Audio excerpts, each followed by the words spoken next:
بسم اللہ الرحمن الرحیم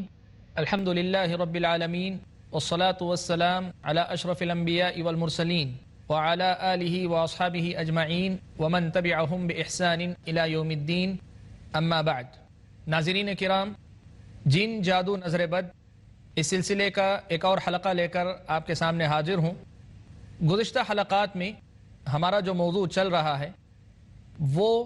جنوں کی خصوصیات اور جنوں کی صفات جو قرآن و سنت میں آئی ہیں وہ کیا ہیں۔ ہم نے اب تک جنوں کی بہت سی صفات کے بارے میں سنا، آج اسی سلسلے کو ہم لوگ آگے بڑھاتے ہیں۔ آخری جو ہمارا موضوع تھا وہ یہ تھا کہ اللہ تبارک و تعالیٰ نے جنوں کو شکلیں بدلنے پر اختیار عطا کیا ہے، قدرت عطا کی ہے، طاقت دی ہے اللہ تبارک و تعالیٰ نے، وہ اپنی شکل بدل سکتے ہیں۔ اس کے علاوہ اور کن باتوں کی طاقت اللہ تعالیٰ نے ان کو دی ہے، کیا خصوصیات دی ہیں، اس سلسلے میں اگر ہم قرآن و سنت کا جائزہ لیں گے تو یہ بات معلوم ہوتی ہے کہ اللہ تبارک و تعالیٰ نے جنوں کو ایک جگہ سے دوسری جگہ تیزی کے ساتھ منتقل ہونے کی طاقت عطا کی، یعنی ایک علاقے سے دوسرے علاقے بڑی آسانی کے ساتھ وہ منتقل ہو جاتے ہیں۔ لمبی لمبی مسافتیں، بہت دور دور کے فاصلے وہ سیکنڈوں میں، لمحوں میں طے کر کے آ جاتے ہیں۔ اور اس مسئلے کو بھی یاد رکھنا بہت ضروری ہے۔ بہت سے معاملات ہمارے سامنے آئیں گے جن میں یہ معلومات ہمیں مدد دیں گی کہ جن ایک علاقے سے دوسرے علاقے بڑی تیزی کے ساتھ منتقل ہو جایا کرتے ہیں اور ان کے لیے فاصلہ کوئی معنی نہیں رکھتا۔ اس سلسلے میں پہلی بات جو آپ کے سامنے رکھوں وہ ہے حضرت سلیمان علیہ السلام کا واقعہ۔ سورہ نمل میں اللہ تبارک و تعالیٰ نے سلیمان علیہ السلام کا واقعہ بڑی تفصیل کے ساتھ نقل کیا ہے۔ ہدہد پرندہ حضرت سلیمان کی اجازت کے بغیر لشکر سے غائب ہو جاتا ہے۔ کافی دیر کے بعد جب حضرت سلیمان ناراض ہوتے ہیں اور یہ کہتے ہیں کہ اگر وہ لوٹے گا اور صحیح عذر نہیں پیش کرے گا تو میں اس کو ذبح کر دوں گا، وہ لوٹ کر آتا ہے اور یہ خبر لاتا ہے کہ ایک علاقے میں ایک عورت کی حکومت ہے، اور دوسری تعجب کی بات یہ ہے کہ وہ لوگ سورج کے پجاری ہیں، سورج کی عبادت کرتے ہیں۔ یہ واقعہ پورا تفصیل سے اللہ تبارک و تعالیٰ نے نقل کیا ہے۔ اس واقعے کے ایک مقام پہ آ کر اللہ تبارک و تعالیٰ حضرت سلیمان علیہ السلام کی یہ بات نقل کرتے ہیں کہ یا ایھا الملأ ایکم یأتینی بعرشہا قبل ان یأتونی مسلمین۔ حضرت سلیمان علیہ السلام نے ملکہ سبا سے خط و کتابت کی۔ ملکہ سبا نے آمادگی ظاہر کی کہ وہ حضرت سلیمان علیہ السلام کے پاس آئے گی ملاقات کی۔ حضرت سلیمان علیہ السلام اس پر رعب و دبدبہ قائم رکھنے کے لیے چاہتے یہ تھے کہ اس ملکہ کا جو تخت ہے اس کے آنے سے پہلے یہاں حضرت سلیمان کے پاس آ جائے۔ تو حضرت سلیمان علیہ السلام نے پوچھا ایکم یأتینی بعرشہا قبل ان یأتونی مسلمین، کون تم میں سے ایسا ہے جو جائے اور اس کا عرش ان کے یہاں آنے سے پہلے لے کر آ جائے، یہاں پہنچنے سے پہلے لے کر وہ عرش آ جائے۔ تو اس وقت قال عفریت من الجن انا آتیک به قبل ان تقوم من مقامک، تو جنوں میں سے جو عفریت تھا، بہت بڑا ایک جن تھا، حضرت سلیمان علیہ السلام کے لشکروں میں سے ایک فرد تھا، ایک جن تھا،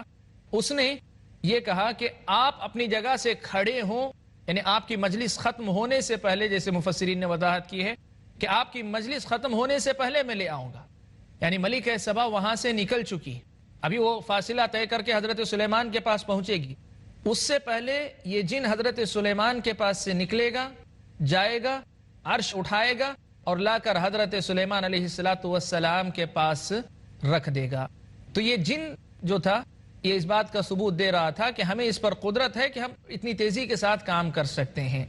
تو یہ آیت کریمہ اس بات کا واضح ثبوت ہے کہ جنوں کو اللہ تبارک و تعالیٰ نے بڑی تیزی کے ساتھ ایک جگہ سے دوسری جگہ منتقل ہونے اور ایک جگہ سے دوسری جگہ آنے جانے کی قدرت عطا کی ہے، اور یہ چیز بھی ان کے فتنے یا ان کی جو آزمائش لوگوں کے لیے ہوتی ہے اس میں بہت اہم کردار ادا کرتی ہے، جیسے ہم لوگ انشاءاللہ آئندہ سننے اور سمجھنے والے ہیں۔ تو ایک صفت جنوں کی یہ بتائی گئی کہ وہ بڑی تیزی کے ساتھ ایک علاقے سے دوسرے علاقے منتقل ہوتے ہیں، ایک علاقے سے دوسرے علاقے بڑی آسانی کے ساتھ منتقل ہوتے ہیں۔ انسانوں کے لیے جو فاصلے رہتے ہیں ان کے لیے یہ چیز کوئی معنی نہیں رکھتی۔ تو ایک اور صفت جنوں کی قرآن مجید سے یہ معلوم ہوئی۔ قرآن مجید سے جنوں کی ایک اور صفت یہ بھی معلوم ہوتی ہے کہ ان کو عمارتوں کی تعمیر یا بڑی بڑی چٹانیں بڑی بڑی دیگیں اٹھانا رکھنا یہاں سے وہاں پہنچانا، اس کی بڑی طاقت یعنی غیر معمولی طاقت اللہ تعالیٰ نے ان کو عطا کی۔ آپ سوچ سکتے ہیں ایک انسان کی طاقت بہرحال ایک حد میں جا کر ختم ہوتی، ایسی انسانوں کے مقابلے میں جنوں کی طاقت انسانوں جیسی نہیں ہے، بلکہ جنوں کی طاقت انسانوں کے مقابلے میں ان کی جسمانی طاقت جو ہے بہت زیادہ ہے۔ اس کا پتہ کہاں سے چلتا ہے؟ حضرت سلیمان علیہ السلام ہی کا واقعہ اللہ تبارک و تعالیٰ نے سورہ سبا میں بیان فرمایا۔ اللہ تبارک و تعالیٰ نے فرمایا وَمِنَ الْجِنِّ مَنْ يَعْمَلُ بَيْنَ يَدَيْهِ بِإِذْنِ رَبِّهِ، کہا کہ جنوں میں سے بھی کچھ ایسے تھے جو اللہ تبارک و تعالیٰ کے حکم سے حضرت سلیمان علیہ السلام کے سامنے عاجز ہو کر کام کیا کرتے تھے، بالکل جو عاجز ہو کر کام کیا کرتے تھے، یہ جنوں میں سے تھے۔ ان کے متعلق اللہ نے فرمایا يَعْمَلُونَ لَهُ مَا يَشَاءُ، سلیمان جو چاہتے، سلیمان علیہ السلام جو چیز بنانا چاہتے وہ ساری چیزیں یہ لوگ بناتے رہتے۔ من محاریب، محراب بنانا ہوتا، وتماثیل، مجسمے بنانے ہوتے، وجفان کالجواب، اگر لگن بنانے ہوتے بہت بڑے بڑے تو وہ بناتے، وقدور الراسیات، اور بڑی بڑی ہانڈیاں جو گڑی ہوئی ہوتی، دیویں جو ہوتی بڑی بڑی، یہ سب کچھ بنایا کرتے تھے۔ یعنی ایک عام انسان کی جو طاقت ہے اس کے مقابلے میں ان کی قوت بھی زیادہ ہے، اور یہ لوگ جو ہے تعمیرات وغیرہ کے کام میں بھی مدد دے سکتے ہیں۔ حضرت سلیمان علیہ السلام کے ساتھ یہ معاملات پیش آیا، یعنی تعمیرات وغیرہ کے معاملے میں بھی حضرت سلیمان نے ان کو استعمال کیا۔ تو مقصود اس سے یہ ہے کہ جس طرح تیزی کے ساتھ ایک علاقے سے دوسرے علاقے، ایک جگہ سے دوسری جگہ منتقل ہونے آنے جانے کی طاقت اللہ نے عطا کی ہے، ویسے ہی اللہ تبارک و تعالیٰ نے ان کو جسمانی قوتیں اتنی عطا کی ہیں، دوسری صلاحیتیں اتنی دی ہیں کہ بڑے بڑے کام حضرت سلیمان علیہ السلام ان سے بڑی آسانی کے ساتھ لے لیا کرتے تھے۔ بڑی بڑی دیگیں یا بڑے بڑے لگن جو ہوتے، یہ سب کے سب جو ہے وہ بڑی آسانی کے ساتھ بنا دیا کرتے تھے۔ ناظرین کرام، اس صفت کو بھی اچھی طریقے سے ذہن نشین کر لیں کہ یہ جنوں اور انسانوں کے آپسی معاملات کو سمجھنے میں بہت زیادہ مدد دیتی ہیں۔ ایک اور صفت جو اللہ تبارک و تعالیٰ نے جنوں سے متعلق قرآن مجید کے اندر بیان کی ہے، جو ان کو قدرت اللہ تعالیٰ نے جس پر عطا کی ہے، وہ ہے چوری چھپے آسمان کی خبروں کو سننا۔ اللہ کے نبی صلی اللہ علیہ وسلم نے وحی کا یہ طریقہ بتلایا کہ جب اللہ تبارک و تعالیٰ کو وحی بھیجنی ہوتی ہے تو اللہ تبارک و تعالیٰ گفتگو فرماتے ہیں۔ جب اللہ تبارک و تعالیٰ کی آواز آتی ہے تو سارے فرشتے سجدے میں گر پڑتے ہیں، پھر حضرت جبرائیل علیہ السلام ان باتوں کو سنتے ہیں۔ سننے کے بعد جب فرشتے اٹھتے ہیں تو حضرت جبرائیل علیہ السلام سے پوچھتے ہیں کہ ماذا قال ربکم، تمہارے رب نے کیا کہا؟ پھر حضرت جبرائیل علیہ السلام فرشتوں کو سناتے ہیں، یا متعلقہ فرشتوں کو ہدایات دی جاتی ہیں کہ ان کو کیا کرنا ہے کیا نہیں کرنا ہے۔ آپ کو معلوم ہے یہ بات، اور معلوم ہونی چاہیے کہ اللہ تبارک و تعالیٰ بے نیاز ہے،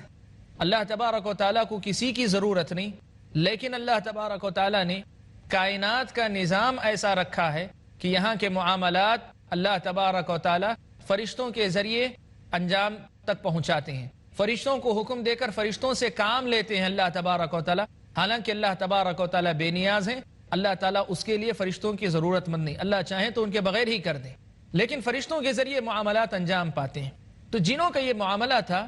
کہ جن چوری چھپے جا کر وہ باتیں سنا کرتے تھے، جاتے آسمان کے قریب پہنچتے، اور فرشتے جو آپس میں ایک دوسرے کو جو باتیں سنایا کرتے تھے وہ باتیں چوری چھپے سنا کرتے تھے۔ سورہ جن میں اللہ تبارک و تعالیٰ نے یہ بات نقل کی، کہا جنہوں نے خود اپنی زبانی وَأَنَّا كُنَّا نَقْعُدُ مِنْهَا مَقَاعِدَ لِلسَّمْعِ فَمَنْ يَسْتَمِعِ الْآنَ يَجِدْ لَهُ شِهَابًا رَصَدًا۔ اللہ تعالیٰ نے فرمایا جنوں کی زبانی ان کی باتیں نقل کرتے ہوئے کہ ہم چوری چھپے سننے کے لیے جا کر مخصوص مقامات پہ بیٹھا کرتے تھے، لیکن فَمَنْ يَسْتَمِعِ الْآنَ، جو اب سنے گا، يَجِدْ لَهُ شِهَابًا رَصَدًا، تو وہ ایک انگارے کو، ایک ستارے کو اس کی تاک میں لگا ہوا پائے گا۔ معاملہ یہ تھا کہ نبی اکرم صلی اللہ علیہ وسلم کی بعثت سے پہلے یہ معاملہ پوری طریقے سے کھلا ہوا تھا۔ جن جاتے آسمان پہ بیٹھا کرتے تھے، آسمان کے اندر جو باتیں غیب کی باتیں کہی ہے، جو ابھی دنیا والوں کے لیے غیب کی باتیں ہیں، اللہ تبارک و تعالیٰ کے علم کے مطابق جو باتیں اللہ تعالیٰ نے فرشتوں کو حکم کے طور پہ بتائی ہوتی، وہ احکام فرشتے آپس میں ایک دوسرے کو سنا رہے ہوتے، تو یہ جن جاتے اور وہ باتیں سن کر اطمینان سے دنیا میں لوٹ آتے. لوٹ کر کیا کرتے اس کی وضاحت بعد میں آئے گی. لیکن جب اللہ کے نبی صلی اللہ علیہ وسلم کی بعثت کا معاملہ ہوا تو اللہ تبارک و تعالیٰ نے آسمان پہ پہرے لگا دیے. آسمان پہ پہرے لگا دیے، لیکن اللہ تعالیٰ کی مرضی اور اللہ تعالیٰ اپنے کاموں کی حکمت اللہ ہی جانے. اللہ تعالیٰ نے اتنی گنجائش رکھی کہ یہ جاتے ہیں اور تھوڑی بہت بات اچک لیتے ہیں اور اچک کر واپس لوٹ آتے ہیں. تو جن جو ہے ان کو اللہ تعالیٰ نے استطاعت دی تھی کہ یہ اوپر جاتے تھے، ایک مقام تک جا کر وہاں بیٹھ کر غیب کی باتیں سنا کرتے تھے اور واپس لوٹ کر آ کر دنیا والوں کو بتایا کرتے تھے. اب ہوتا کیا تھا، نبی اکرم صلی اللہ علیہ وسلم نے خود اپنی حدیث کے اندر یہ بات واضح فرمائی کہ اب یہ جن جو ہوتے وہ آتے اپنے کاہنوں کے پاس، یا غیب دانی کے جو دعوے دار ہوتے ہیں، نجومی جو ہوتے ہیں یا کاہن جو ہوتے، ان کے پاس آ کر ان کو یہ غیب کی بات بتلایا کرتے. تو غیب کی یہ بات سننے کے بعد، جو کہ حقیقت میں پوری بات نہیں ہوتی، اس لیے کہ اللہ کے نبی صلی اللہ علیہ وسلم کے بعثت کے بعد، نبی بنا دیے جانے کے بعد غیب کی باتوں کو سننے کا سلسلہ اللہ تعالیٰ نے روک دیا سوائے ایک دو باتوں کے. تو اب وہ ایک بات سناتے جس کو سن کر وہ کیا کرتے، بہت سی باتیں اپنی طرف سے ملا لیتے، ملا کر وہ دنیا والوں کو بتاتے کہ ہم غیب کی خبر جانتے ہیں، غیب کی خبر ہم لوگ دے رہے ہیں. اس مسئلے کی وضاحت پیارے نبی صلی اللہ علیہ وسلم کی زندگی ہی کے ایک اور واقعے سے ہوتی ہے. انشاءاللہ ابھی ہم ایک چھوٹا سا بریک لیتے ہیں، بریک کے بعد واپس لوٹ کر اس واقعے کی روشنی میں اس مسئلے کو سمجھنے کی کوشش کرتے ہیں. السلام علیکم ورحمۃ اللہ وبرکاتہ.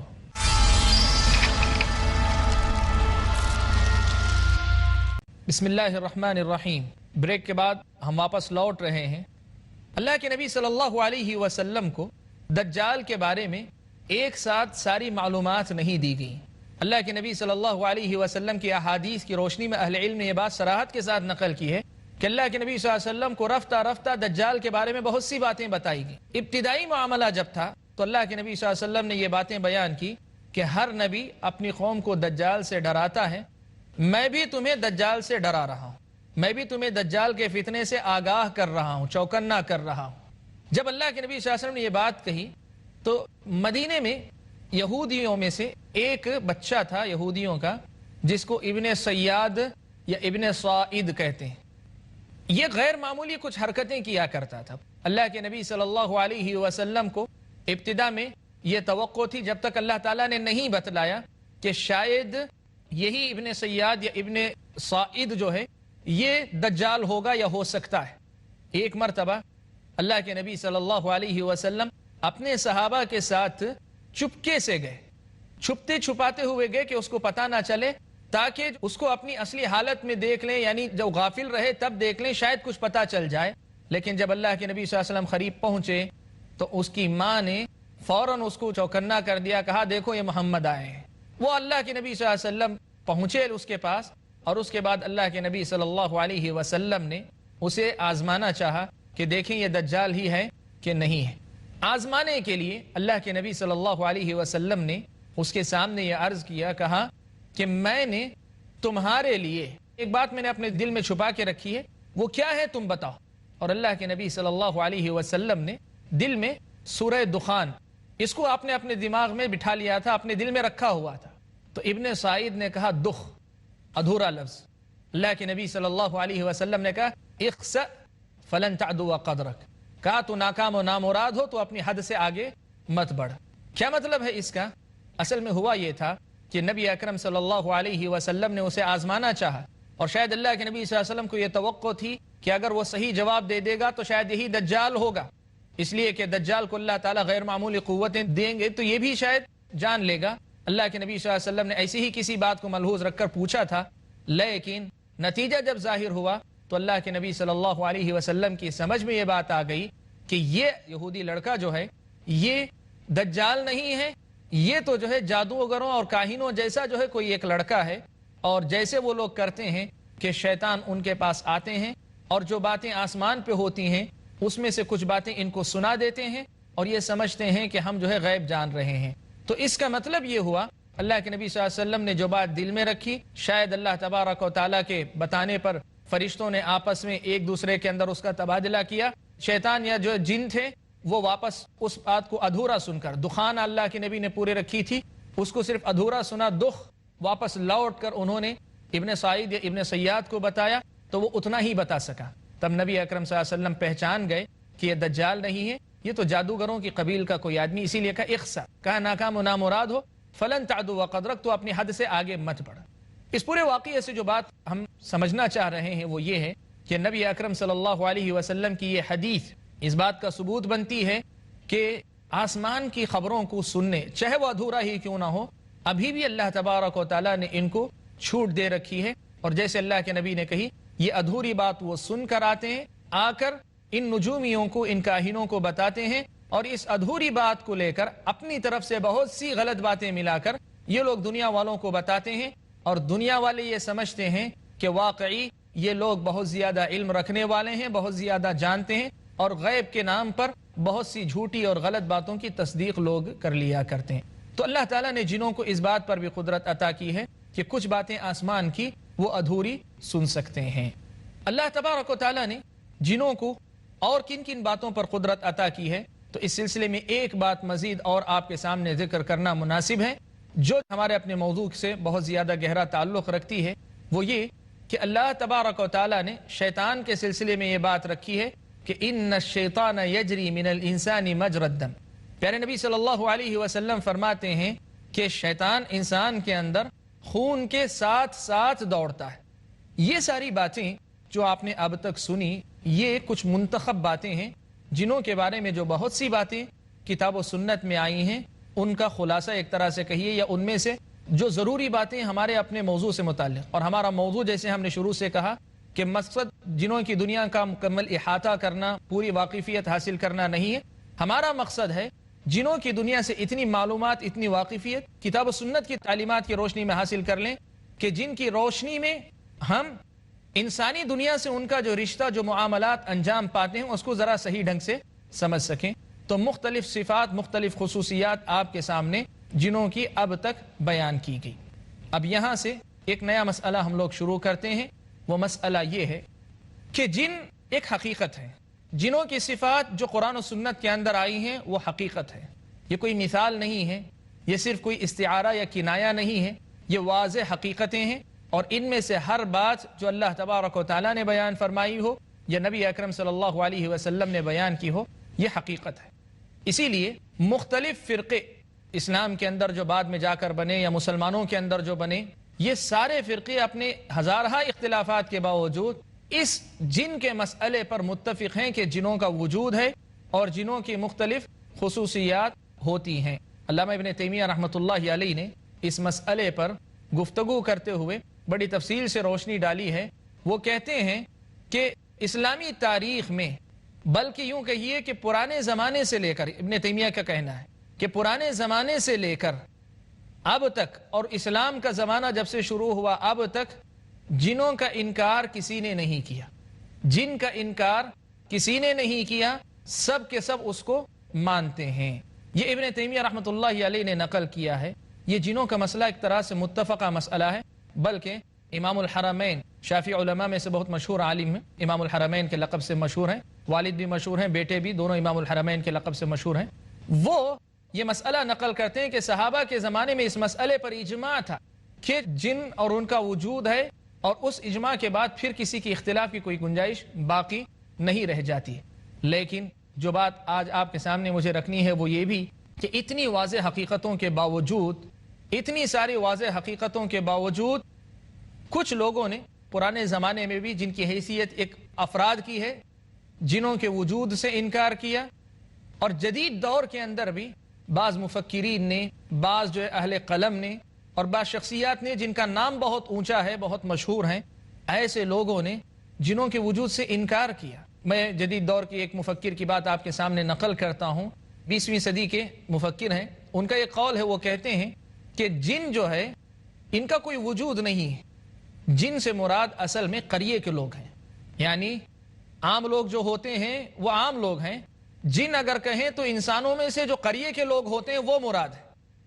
کیوں ان کو جن کہا جاتا ہے؟ تو وہ کہتے ہیں کہ اصل میں ان کو عام انسانوں سے الگ کر کے جن اس لیے کہا گیا کہ قریوں میں رہتے ہیں، بڑی آبادیوں یا شہروں کی طرف شاذ و نادر رخ کرتے ہیں، تو شہر والوں کو ان قریے کے بدوؤں کو دیکھنے کا موقع بہت کم ملتا ہے، اس لیے ان کو جن کہا گیا ہے۔ اسی لیے جن کہتے ہیں تو ایسی کوئی مخلوق نہیں ہے جو اپنی اصل کے اعتبار سے نظر نہ آنے والی مخلوق ہے جیسے دنیا سمجھتی ہے، ایسا مسئلہ نہیں ہے۔ ایک مفکر صاحب نے یہ بات کہی، اور وہ اسی کے نتیجے میں یہ بھی کہتے ہیں کہ اب جن اور انس کی بات اگر کرتے ہیں تو جن اور انس کی بات جب کرتے ہیں تو انسان ہے، جن جو ہے وہ انسانوں میں سے یا تو قریے والے ہیں، اور اگر خاص طور پہ جنوں میں سے ابلیس کی اگر بات کریں، ابلیس کے سلسلے میں ان کا کہنا ہے کہ فرشتوں کا بھی کوئی وجود نہیں ہے، ابلیس کا بھی کوئی وجود نہیں۔ انسان کے اندر اگر نیکی کا جذبہ پیدا ہوتا ہے تب پھر وہی فرشتہ کہلاتا ہے، اور وہی برائی کا جذبہ پیدا ہوتا ہے، برائی کی طرف رجحان اور میلان ہوتا ہے، تو اسی کو ابلیس کہا جاتا ہے۔ گویا ان کے کہنے کے مطابق جنوں کا کوئی وجود نہیں ہے، یا پھر ان کے کہنے کے مطابق ابلیس کا کوئی وجود نہیں ہے، اور ان کے کہنے کے مطابق فرشتوں کا کوئی وجود نہیں ہے۔ میرے بھائیوں، میری بہنوں، ناظرین کرام، اس مسئلے کو یاد رکھیں۔ جنوں کا انکار کرنا کتاب و سنت کی ان واضح حقیقتوں کا انکار ہے جو اب تک آپ سنتی ہوئی آئی ہیں۔ کتنے واضح الفاظ میں اللہ تبارک و تعالیٰ نے اور نبی اکرم صلی اللہ علیہ وسلم نے جنوں کے وجود کو بھی ثابت کیا، اور جنوں کے جو کام ہیں، ان کی جو خصوصیات اور ان کی جو صفات ہیں، اللہ تبارک و تعالیٰ نے اس کو بھی ثابت کیا ہے۔ جنوں کا انکار کرنا یا جنوں کی یہ جو صفات آئی ہیں ان کا انکار کرنا حقیقت میں اللہ تبارک و تعالیٰ کی بات کا انکار کرنا اور نبی اکرم صلی اللہ علیہ وسلم کی سنت سے ثابت شدہ حقیقت کا انکار کرنا۔ صرف اس لیے انہوں نے انکار کیا کہ یہ بات نظر نہ آنے والی، یہ کائنات یا نظر نہ آنے والی ایک دنیا سے متعلق ہے، اور نظر نہ آنے والی جو دنیا ہے اس پر ایمان لائیں، یہی اللہ تبارک و تعالیٰ ہم سے چاہتے ہیں جب اس کا ذکر کتاب و سنت میں آئے۔ لیکن مزاج جب یہ بن جائے کہ ہماری عقل جس کو قبول کرے، ہمارے مزاج، ہمارے دل و دماغ جس کو قبول کریں، ہم اسی کی تصدیق کریں گے، اسی کی تائید کریں گے، تو اس قسم کی باتوں سے انکار لازم آئے گا، اس قسم کا انکار کریں گے۔ جبکہ حقیقت یہ ہے کہ اس قسم کے انکار کی کوئی گنجائش باقی نہیں رہتی۔ دنیا میں ایسی کتنی باتیں ہیں، دنیا میں ایسی کتنی حقیقتیں ہیں جن کو لوگوں نے اپنی آنکھوں سے نہیں دیکھا، لیکن خبر کی بنیاد پر ان کی تصدیق کرتے ہیں۔ ہم نے پیارے نبی صلی اللہ علیہ وسلم کو نہیں دیکھا، لیکن خبر کی بنیاد پر ہم یقین کرتے ہیں، متواتر خبر کی بنیاد پر، تو کیا پھر اللہ اور اس کے رسول کی خبر کی بنیاد پر ہم ان حقیقتوں کو تسلیم نہیں کر سکتے؟ ہم لوگ آج کے اس حلقے میں اسی نقطے پر اپنے آپ کو روکتے ہیں۔ وآخر دعوانا ان الحمد للہ رب العالمین، والسلام علیکم ورحمۃ اللہ وبرکاتہ۔